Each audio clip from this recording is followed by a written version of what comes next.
Au Mexique, les pasteurs locaux dialoguent et recentrent leur ministère pour mieux accomplir la mission.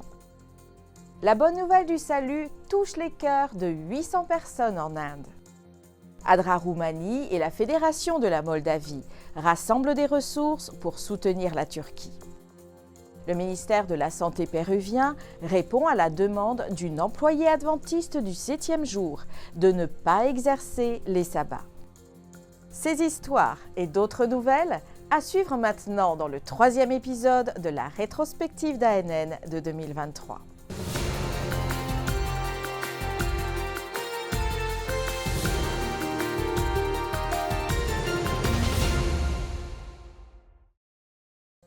Les pasteurs de l'Église adventiste de toute la région sud-est du Mexique se sont réunis lors d'une première retraite pastorale au camp El Trébol de l'église de Tecax.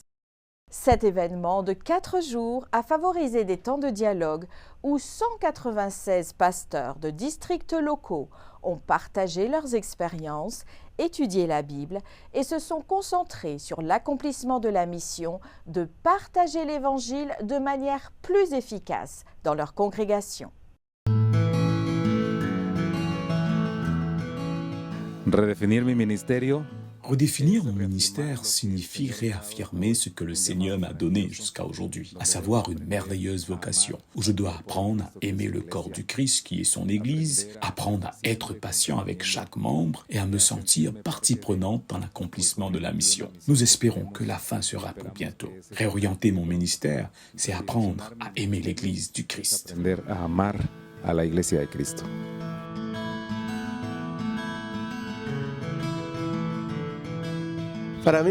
Pour moi, redéfinir mon ministère signifie me recentrer sur ce qui est primordial, ma vie spirituelle, et accorder l'importance nécessaire à toutes les activités de l'Église.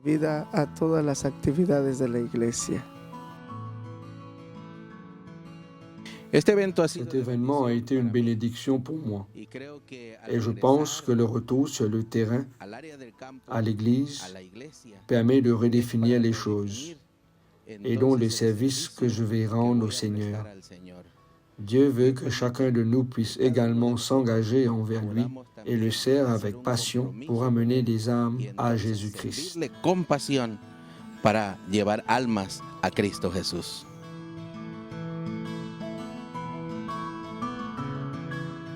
Redéfinir le concept de berger, je pense que j'ai appris que je devais faire des disciples toute la journée, tout le temps, et ne pas uniquement penser à un objectif de plus, à une personne de plus à baptiser, mais à faire des disciples. C'est le commandement que Jésus nous a donné. Cette retraite spirituelle m'amène à redéfinir la notion de ministère pastoral et à reconnaître le besoin urgent d'une croissance spirituelle plus profonde en tant que berger et de la présence de l'Esprit Saint en cette fin des temps.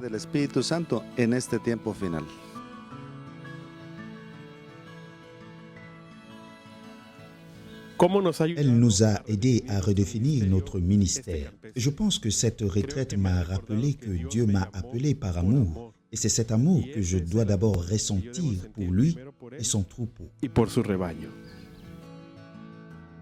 Cet événement m'a été très bénéfique, j'ai beaucoup appris, notamment que je dois prendre soin de ma santé et de ma famille, c'est maintenant ma priorité. Au cours de ces journées, les avis et conseils partagés ont beaucoup aidé mon ministère parce que cela m'a permis de voir différemment ce que signifie être un pasteur et a eu un grand impact sur ma vie.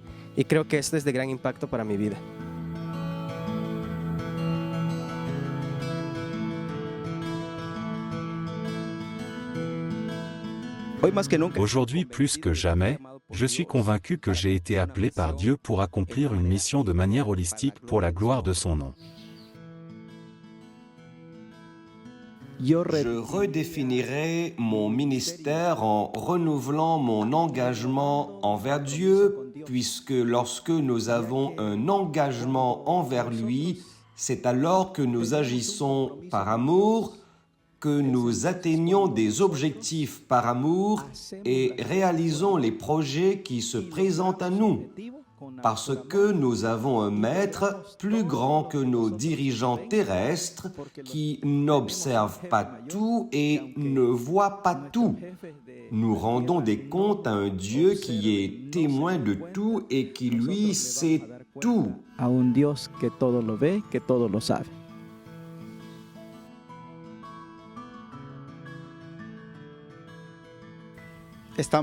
Nous avons assisté à plusieurs réunions et des sessions durant lesquelles nous avons obtenu des outils, des éléments qui, nous l'espérons, pourront être utilisés pour mieux servir notre Église. Ce soir, nous espérons toujours que les participants auront une meilleure compréhension de notre ministère.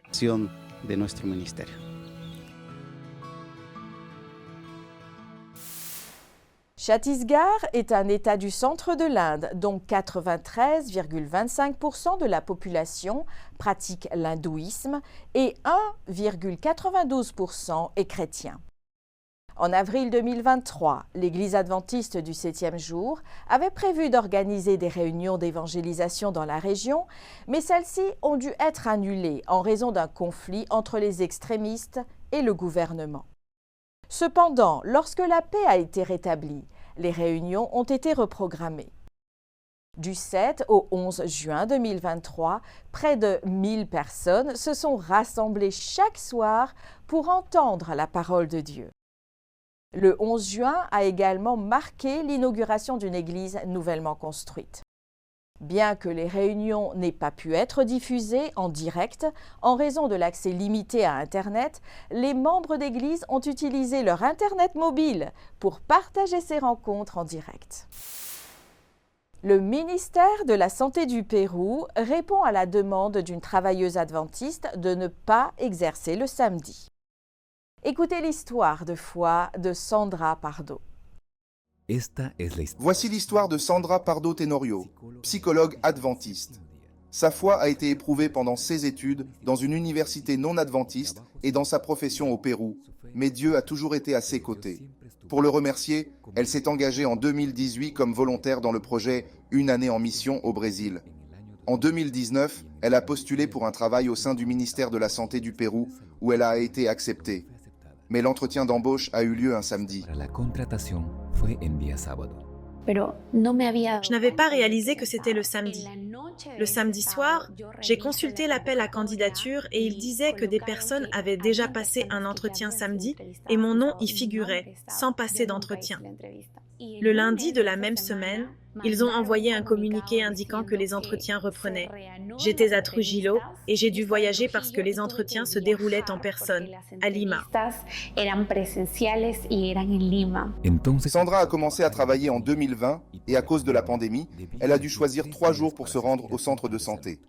Son collègue a choisi mardi, jeudi et samedi et Sandra lundi, mercredi et vendredi. Voilà comment ça s'est passé. J'ai commencé le travail ainsi et pendant près de 2 ans, nous avons suivi cet emploi du temps. Mais l'année dernière, vers août-septembre 2022, ma collègue a demandé que cela soit modifié et en toute objectivité, elle avait raison. C'était juste qu'elle puisse bénéficier d'un changement d'horaire le samedi.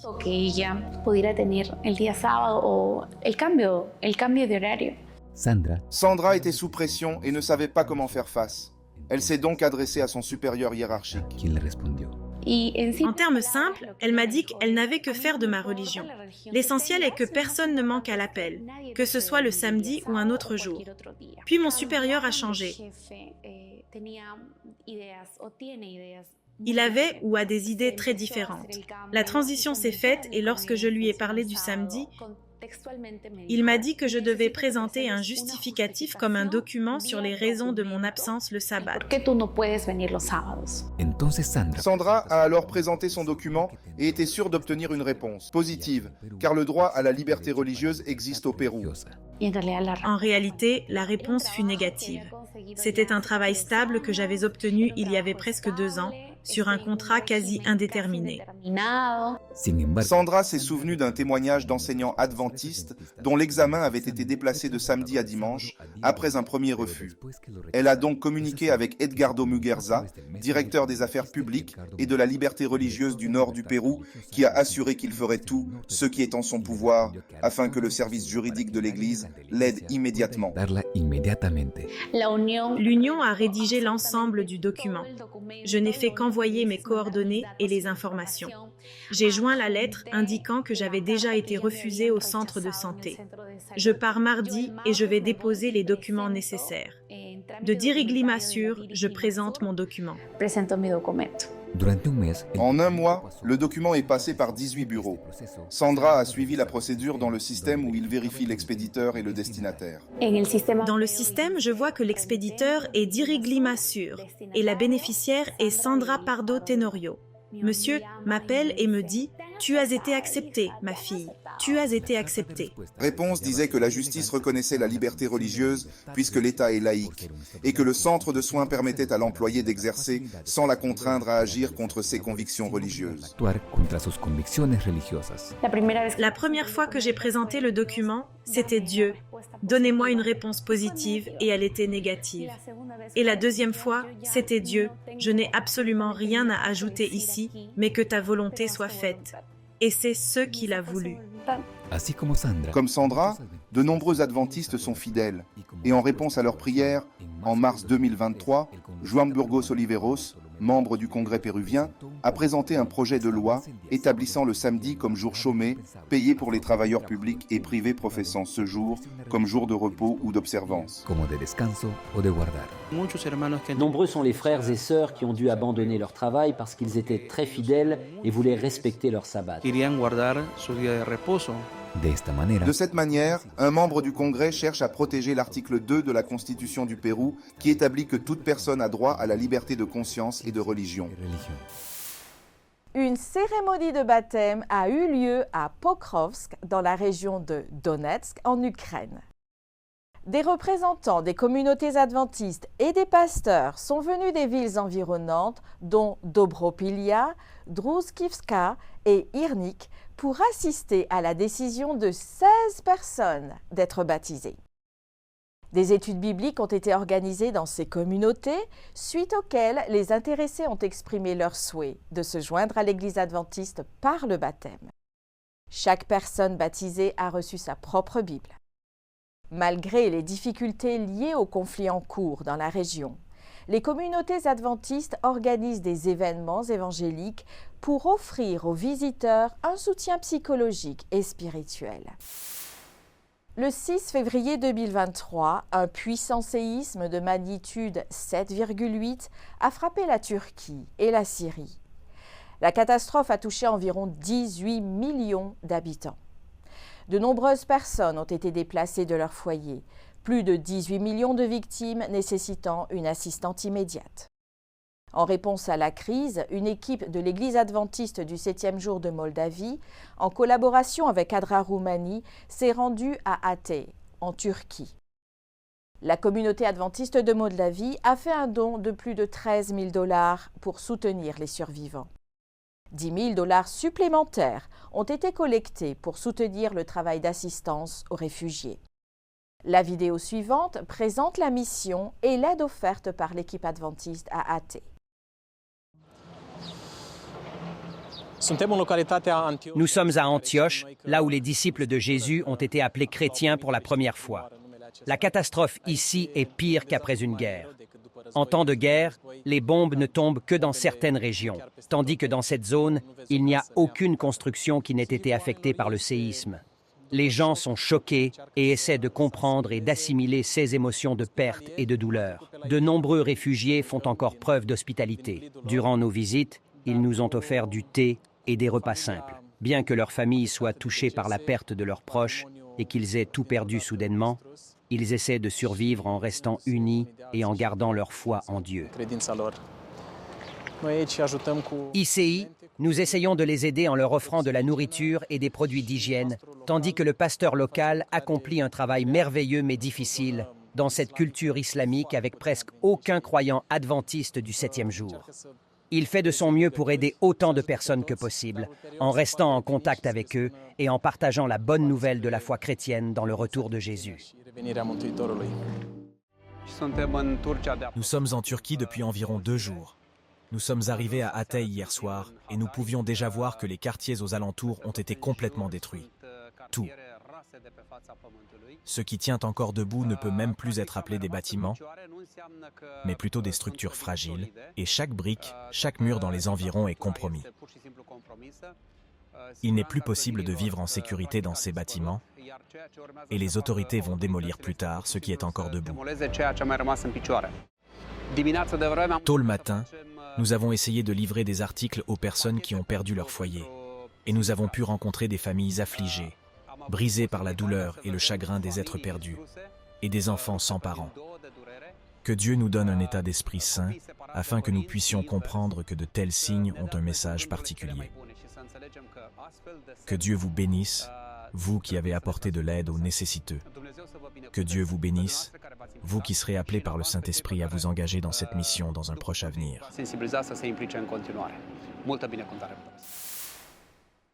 Après une pause due aux restrictions liées au Covid-19, le département de la communication de la Conférence générale des Adventistes du 7e jour s'est réuni à nouveau pour GAIN. GAIN Amérique a été le premier des 5 GAIN continentaux organisés en 2023. Cette rencontre s'est déroulée du 7 au 11 juin de cette année au siège de la division nord-américaine à Columbia, dans le Maryland, aux États-Unis. Nous sommes au siège de la division nord-américaine où pendant 4 jours, les dirigeants des 3 Amériques se sont retrouvés pour échanger des informations et de nouvelles idées pour améliorer la diffusion de l'Évangile. Plus de 100 communicateurs des régions nord-américaines, interaméricaines et sud-américaines ont assisté à l'événement, ainsi que d'autres venus de la région nord-asiatique du Pacifique. Grâce à des formations significatives, des panels de discussion et des sessions de travail, CS Rencontres ont permis d'équiper et de rendre autonomes les communicateurs pour la mission et l'évangélisation.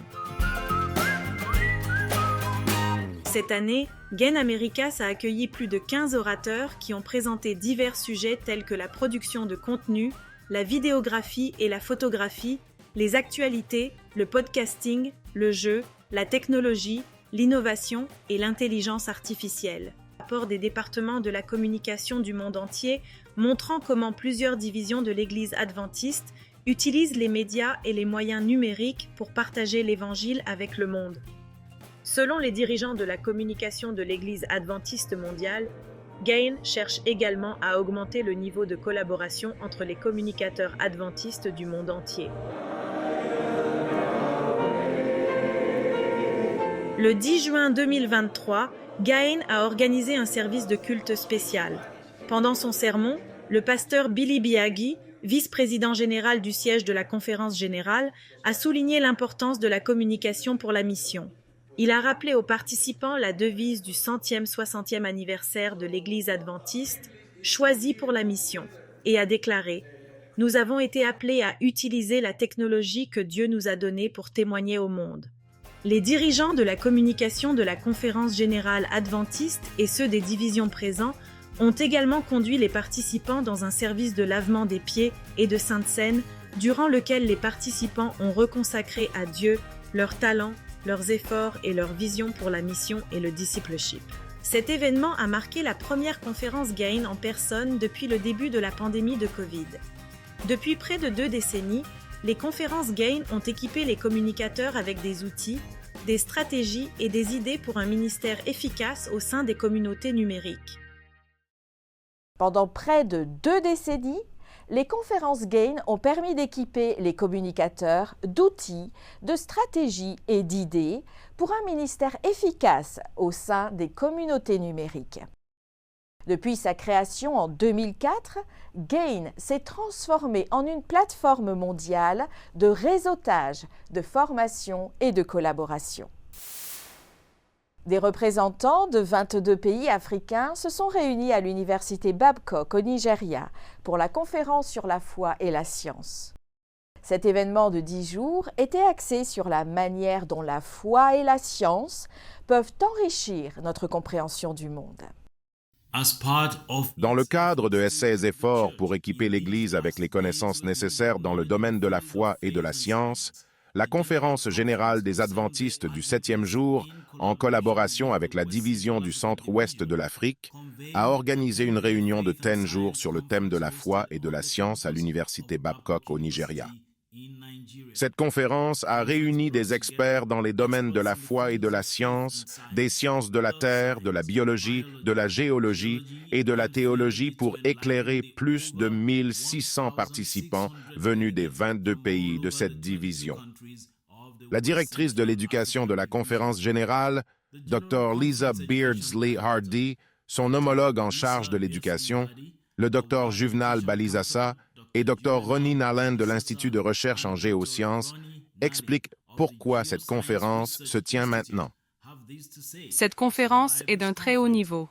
Nous disposons des meilleurs experts, notamment des représentants de l'Institut de recherche en géosciences. L'une des différences de cette conférence est que nous avons aussi des exposés locaux qui permettent de comprendre la géologie locale, par exemple. Ainsi, les enseignants peuvent aussi faire référence à la géologie de la région. Cette conférence est d'un très haut niveau. Nous disposons des meilleurs experts, notamment des représentants de l'Institut de recherche en géosciences. L'une des différences de cette conférence est que nous avons aussi des exposés locaux qui permettent de comprendre la géologie locale, par exemple. Ainsi, les enseignants peuvent aussi faire référence à la géologie de la région. C'est un moment merveilleux pour nous d'être à Babcock pour cette conférence sur la foi et la science. Elle était longtemps attendue. Nous avions commencé à planifier cela en 2018, mais à cause de la Covid, elle n'a pas pu avoir lieu. Nous sommes ici pour étudier, en particulier, l'harmonie entre la science et la foi, puisque cela devient un sujet de plus en plus sensible, non seulement au centre-ouest de l'Afrique, mais aussi dans le monde entier. Nous voulons donc nous assurer que les gens peuvent grandir à la fois avec la science et avec la foi pour réussir dans ce monde et dans le monde à venir. Au cours des conférences, nous avons peut-être été confrontés à certains défis en fonction de la complexité du sujet traité. Ce n'est pas simple. Cela nécessite des connaissances de base en sciences. Donc pour certains participants, il y a peut-être eu un seuil complexe à franchir. Mais j'ai également constaté que de nombreux participants étaient très engagés et qu'ils ont compris les points essentiels des présentations. Dans l'école secondaire adventiste de Yaoundé, au Cameroun, une histoire remarquable se déroule alors que Kamo, un étudiant atteint d'une grave maladie cardiaque, trouve la guérison grâce à la foi et à la prière guidée par l'aumônier Yetna. Une jeune étudiante est venue étudier les mathématiques, les sciences et l'histoire, sans jamais penser qu'elle apprendrait quelque chose qui lui sauverait la vie. Je pense que l'éducation adventiste est un grand champ de mission en Afrique en général. Même dans cette école, il y a plus d'étudiants non adventistes que d'étudiants adventistes. Seuls 5% environ des élèves de cette école secondaire adventiste viennent d'un milieu adventiste. C'est une occasion unique de partager l'amour de Jésus dans la capitale du Cameroun, Yaoundé. Vous ne pouvez pas rester inactif. De nombreuses personnes viennent au bureau pour parler de leurs problèmes. Et vous devez les suivre pour prier avec elles. Un jour, une étudiante nommée Komho est entrée dans le bureau de l'aumônier Yetna pour demander de l'aide. Elle souffrait d'un problème cardiaque. Après de nombreuses visites chez le médecin, il a été décidé qu'elle devait être opérée. Elle ne venait pas d'un foyer chrétien, mais l'aumônier Yetna lui a enseigné la prière. Je lui ai dit que la prière est un dialogue entre elle et Dieu, son Père céleste. Je lui ai dit que si elle croyait en Dieu, il n'y avait aucun problème. Rien n'était impossible à Dieu. Je l'ai même mise au défi de commencer à prier tous les matins et tous les soirs pour ce problème particulier. Après que l'aumônier Yetna et Komho ont passé des semaines à prier pour son problème cardiaque, les médecins ont été surpris par ce qu'ils ont vu. J'ai prié et prié. Puis, la 5e fois que j'y suis allée, on m'a dit que le médecin était surpris de ce qui se passait. Je ne vois plus la maladie. Le médecin a appelé les parents au cabinet et au laboratoire pour leur demander ce qu'il lui avait donné. Ils lui ont répondu « rien ». La maladie cardiaque avait disparu et le seul médicament administré était la prière. Maintenant, il m'aide à savoir que Dieu est la première chose à laquelle nous devrions penser dans la vie. Maintenant qu'il me l'a dit, j'ai commencé à prier tous les jours. L'Église adventiste du Cameroun est concentrée dans le sud du pays. Les responsables de l'Église veulent avoir un impact sur des vies comme celle de Komho dans la région nord du pays également. Actuellement, il n'y a pas d'école adventiste dans cette région, ce qui en fait une formidable opportunité de mission.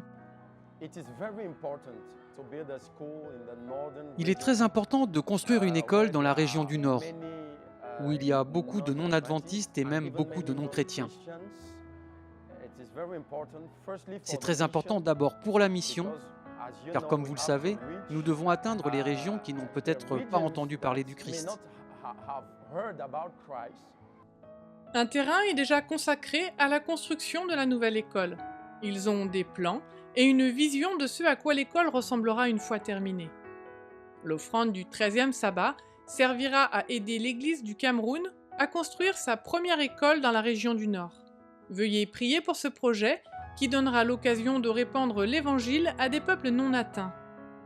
Merci de votre soutien à l'offrande du 13e sabbat. Merci d'avoir suivi ANN. Rejoignez-nous la semaine prochaine pour plus de nouvelles du siège de l'Église adventiste du 7e jour. Saviez-vous que l'Église adventiste du 7e jour a une chaîne YouTube où vous pouvez regarder ANN Vidéo, ANN in Depth et plein d'autres vidéos étonnantes sur la prophétie, la santé et l'étude de la Bible? Cliquez sur le bouton « S'abonner » pour ne jamais manquer une nouvelle vidéo. Vous pouvez également nous laisser un commentaire ou un sujet de prière. Une équipe prie pour vous 24 heures sur 24 et 7 jours sur 7. Avant de nous quitter, voici une bonne nouvelle tirée de Ésaïe au chapitre 54 et au verset 10. Même si les montagnes se mettaient à partir, même si les collines venaient à chanceler, mon amour pour toi ne partira jamais. Mon alliance de paix ne chancellera pas, déclare l'Éternel, rempli de tendresse pour toi. Ainsi s'achève notre programme de cette semaine. N'oubliez pas que vous pouvez toujours visiter adventiste.news/fr pour des nouvelles quotidiennes et des vidéos. À la semaine prochaine pour d'autres nouvelles de foi, d'amour et d'espérance. Que Dieu vous bénisse.